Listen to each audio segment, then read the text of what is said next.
In this video, we are going to explore how to create Mongoose models. We'll be focusing on defining data schemas and models. Let's get started. Mongoose is an object data modeling library for MongoDB and Node.js. It provides a schema-based solution to model application data. Before we start creating models, we need to install Mongoose.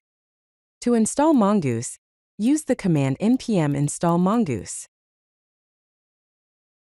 Let's look at the basic setup required to use Mongoose. First, require the Mongoose library. Next, connect to MongoDB using mongoose.connect, passing the MongoDB connection string.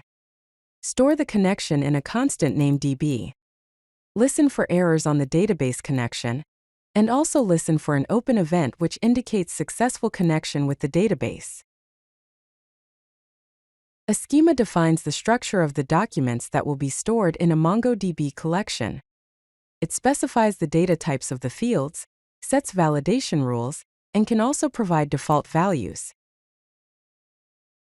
To create a schema, instantiate Mongoose schema.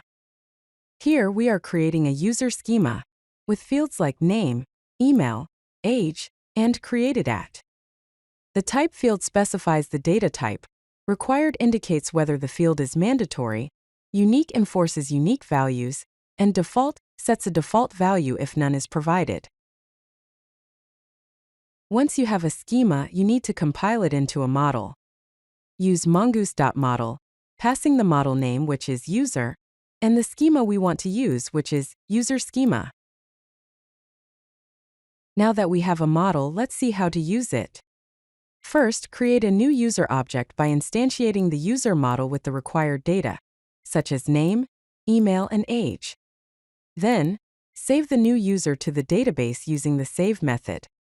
Make sure you use await, since it is an asynchronous operation. If you like this video, hit that like button and don't forget to subscribe. Visit CodeLucky.com for more such useful content.